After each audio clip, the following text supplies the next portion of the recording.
Partir au bout du monde, chercher l'amour qui dort.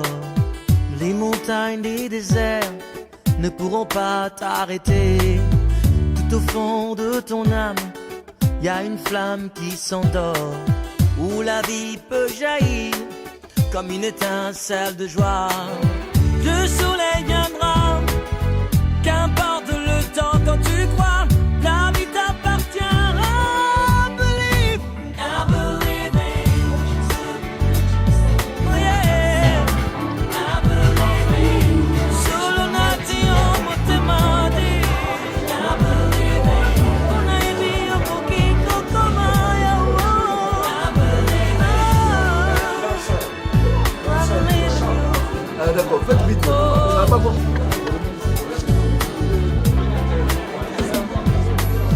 Quand on vit comme l'éclair, on n'a pas peur du tonnerre. On peut changer son destin, mais il faut le vouloir. Construire sur du sable, c'est un château sans espoir. Pour le temps qu'il nous reste, donner le meilleur de soi. Alors oui, sans fausse modestie, nous pouvons affirmer que le docteur Ikemi Serge, par son initiative, nous permet de répondre à 3 besoins vitaux. Je répète, vitaux. 1.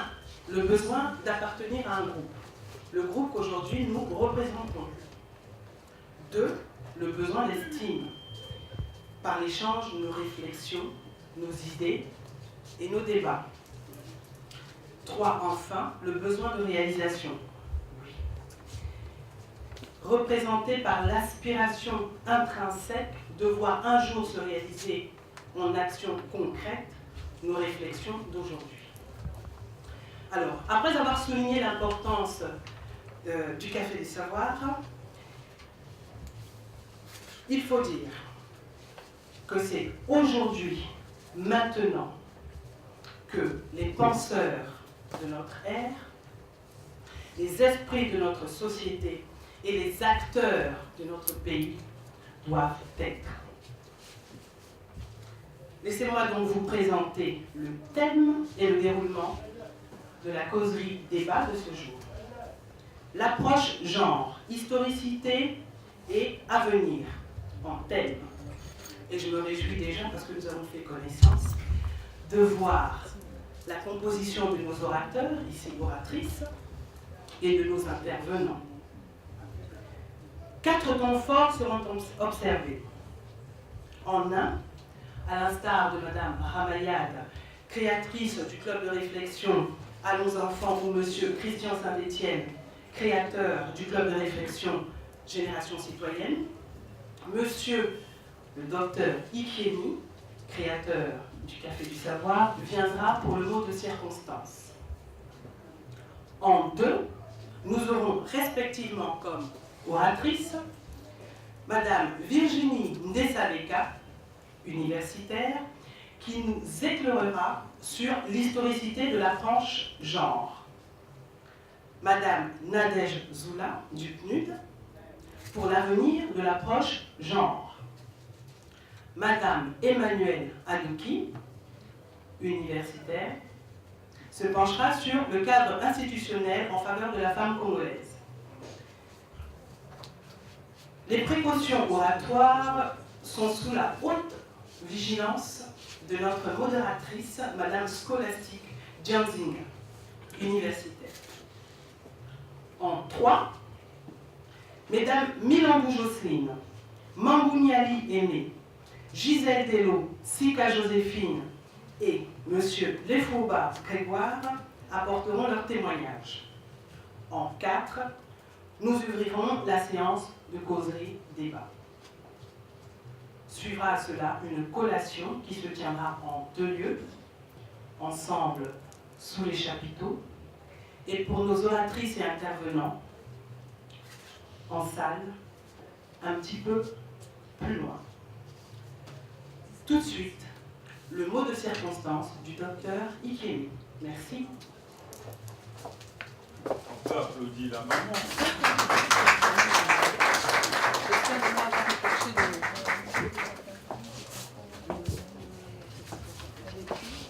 Madame Nsika est dans la salle. Elle est là où? Ah, ben, il faut qu'elle avance un peu quelque part, c'est pas grave. Bon, tout ça démontre un peu la difficulté de travailler avec les deux genres. Pourquoi? Parce que de tous les débats que nous avons eus au Café du Savoir, c'est le plus dur à organiser que nous avons eu. Parce que joindre les femmes, c'est pas facile. Et j'avoue que c'est pas facile. Parfois, on ne les connaît pas. On connaît que leurs compétences professionnelles, mais de visu, parfois on ne connaît pas. Donc, on a eu toutes les peines du monde. Et on est heureux d'avoir ici, il y a simplement Madame, je crois, Emmanuel Adouki qui est bloquée du côté de l'Afrique du Sud, faute de place d'avion. Et Madame Dello, Madame Colonel Dello, je crois, est en route, va arriver. Je crois qu'à part celle-là, tout le monde est là. Non, Madame Dambété est déjà excusée parce qu'elle est en voyage. Tout comme Madame Boao également. Cela dit,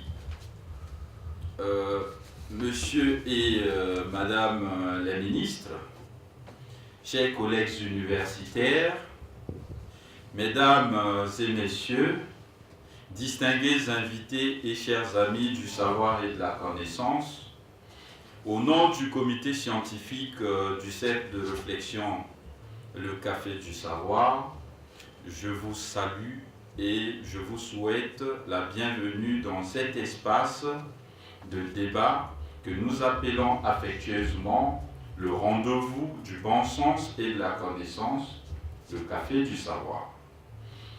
Est-il besoin de vous rappeler l'événement qui nous réunit ce jour?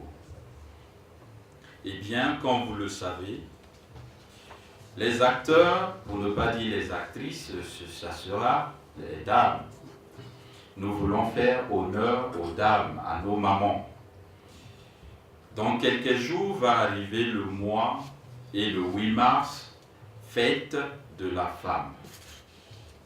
Cependant, nous sommes persuadés qu'il y a beaucoup de gens qui doivent se demander, même moi-même, quand et comment est apparue la célébration de la fête de la femme. Quels étaient les précurseurs de cette initiative? Quelles sont les différentes visions de l'approche ou de la problématique genre? Qu'est-ce que la parité? La parité est-elle ou encore la parité est-elle un syndicalisme de la femme vis-à-vis de l'homme avec petit h? Le combat pour la parité féminiserait-il davantage la femme? Dieu a-t-il donné plus de chances de réussite qu'aux hommes et non aux femmes? À compétences égales, l'homme n'a-t-il pas les mêmes droits et devoirs que la femme? En politique, les hommes se taillent-ils toujours la part du lion vis-à-vis de la femme? Dans l'armée, la police, la gendarmerie et d'autres secteurs d'activité, la méritocratie a-t-elle sa place ou observe-t-on une discrimination des genres? Puisque nous avons une maman colonel qui va intervenir pour nous édifier sur cette interrogation. De plusieurs expériences, un homme ou une femme peuvent-ils réussir sans qu'un accompagne l'autre? Existe-t-il la loi sur la parité? Nous avons la présidente de l'Association des femmes juristes qui va nous expliquer les péripéties sur cette question. Quelles sont les péripéties en la matière? Elle nous dira. Aussi, quelles sont les péripéties d'une femme pour devenir députée, pour devenir ministre, pour devenir chercheur, pour devenir femme engagée en politique? Nous avons ici une maman qui est présidente de l'Association des femmes chercheurs, Madame Nsika, elle est dans la salle, elle nous dira les péripéties. À titre d'anecdote, chers amis, quand j'ai eu Madame Mamou Aimé Niali, elle sort tout droit de Pointe-Noire, elle est arrivée ce matin, Madame la ministre qui est au coin à droite.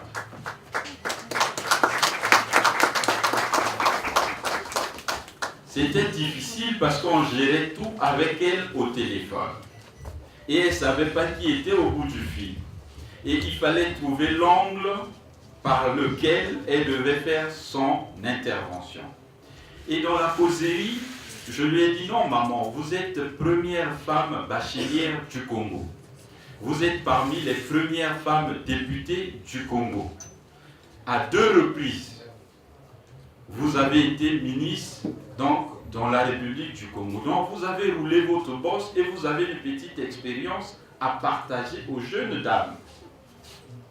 Et donc nous avons besoin de votre expérience, maman. Elle dit, tiens, vous m'excuserez pour l'indiscrétion, maman. Tiens, s'il y a quelque chose à dire aux jeunes filles, il est vrai que je ne suis pas mariée, mais je dirais quand même que pour réussir tout ce qu'on a fait comme parcours, il faut quand même avoir un partenaire qui t'accompagne. Hein? Il faut quand même avoir un partenaire qui t'accompagne. Puisse-t-il un ami, un mari ou un fiancé, mais qui vous accompagne et qui vous appuie dans cette action. J'ai dit, maman, vite fait, j'ai sauté sur ça, j'ai dit, ça nous intéresse de partager cet avis-là avec les jeunes dames. Mesdames et messieurs, distingués invités et chers amis du savoir et de la connaissance, pour décortiquer ce thème, nous avons invité ici des personnes ressources, des sachants de toutes les générations et de plusieurs corporations professionnelles. Nous avons des universitaires, Madame l'expert du PNUD, parce que c'est elle qui s'occupe de la question de la femme au niveau du PNUD. Nous avons la présidente de l'association des femmes juristes. Nous avons du Congo, nous avons une femme chercheur, une femme politique, une femme ministre, pour nous introduire ce débat. Et nous avons voulu nuancer, parce que l'esprit du café, c'est un échange contradictoire. Nous avons voulu ajouter aussi un ancien ministre, en l'occurrence le ministre Grégoire Lefauba, qui est ici à ma droite. Merci de l'applaudir. Et lui, il va donner le point de vue de l'homme avec petit h. Que pense l'homme avec petit h sur la problématique genre? Lui, il va nuancer. Mesdames et messieurs distingués invités, le décor ainsi planté, les hostilités ainsi lancées, il ne nous reste plus qu'à vous souhaiter mieux, à nous souhaiter un bon débat, une très bonne discussion, un très bon échange pour notre plus grand profit et plaisir. Je vous remercie. Bonne fête de la femme à toutes les mamans. Et pour que cette bonne fête soit réelle comme je souhaite, j'aurais souhaité que les hommes applaudissent sans que les femmes ne le fassent. Sans que les hommes applaudissent les mamans.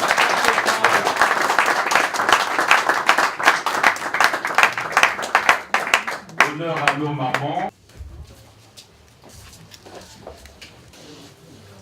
Je voudrais en premier lieu remercier les responsables du Café du Savoir pour m'avoir fait l'honneur d'assurer la modération de la conférence d'aujourd'hui qui porte sur un thème très important. Et quand j'ai dit à mes chefs que je ne pourrais pas être là parce qu'aujourd'hui à l'université c'est la journée de salubrité et tout le monde est en train de travailler, j'ai dit je ne peux pas venir. J'assure la modération sur le thème. On dit, ah, ça nous aurait étonné que vous n'y soyez pas. Mais en fait, je prends ça de bon cœur parce que ça montre que la lutte dans laquelle nous nous sommes engagés, nos aînés et mes amis de ma génération, les jeunes qui sont après, qui nous viennent après nous, cette lutte a enregistré des avancées et on ne croise pas les bras, on continue. On continue. Le flambeau, nous le transmettons de génération en génération. Et donc, c'est pour cela que je m'en vais remercier très sincèrement mon jeune collègue Serge Ikeni pour avoir eu cette idée.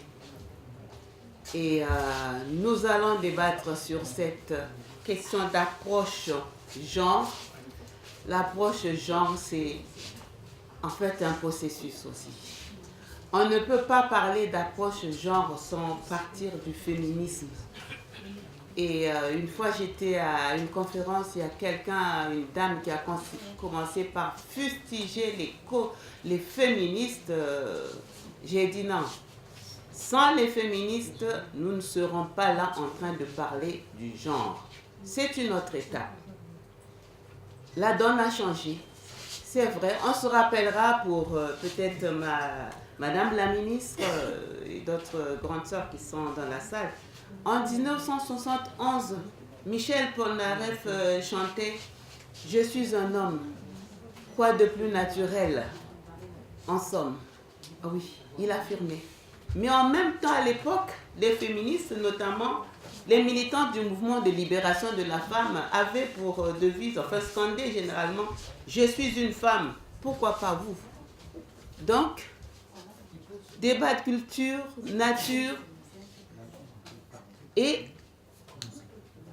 à l'époque, on pouvait pas ne pas, disons qu'aujourd'hui, on ne peut pas comprendre pourquoi tout ce monde parlait ainsi.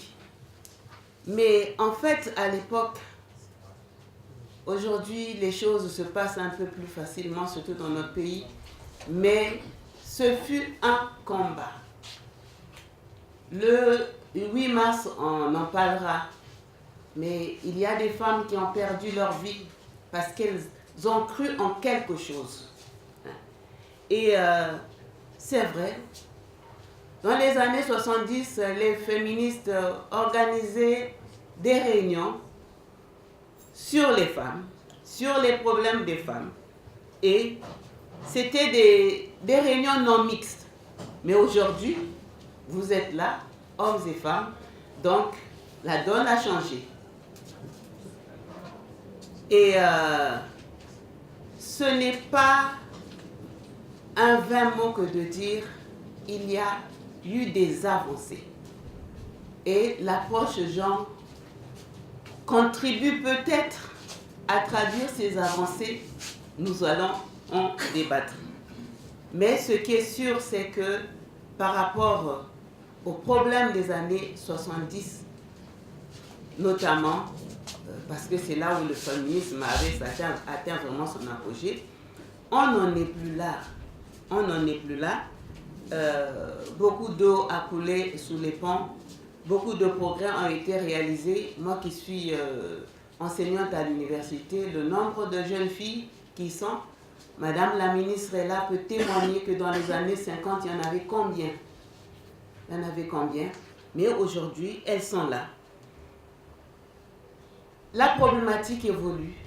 Entre-temps, on a parlé des rapports sociaux de sexe. Donc, on a parlé d'intégration de la femme au développement. On parle encore de promotion de la femme. Et aujourd'hui, on parle de l'approche genre. Mais on ne comprend pas toujours cette approche genre. Je racontais tout à l'heure dans le salon où nous étions que j'étais à une réunion et deux femmes étaient en train de parler et quelqu'un prend la parole pour dire hey, le genre, arrêtez de parler. Mais j'ai dit, enfin, le genre, arrêtez de parler. C'est pas le genre, j'ai dit, dites mesdames, arrêtez de parler parce qu'il faut qu'on démarre. Donc vous voyez, même dans le langage, d'ailleurs en France, hein, quand le concept genre aussi est arrivé, parce qu'il est arrivé très tardivement par rapport aux Américains, et Virginie nous en parlera. Bon, on se posait aussi la question, qu'est-ce que c'est que le genre? Parce qu'on est habitué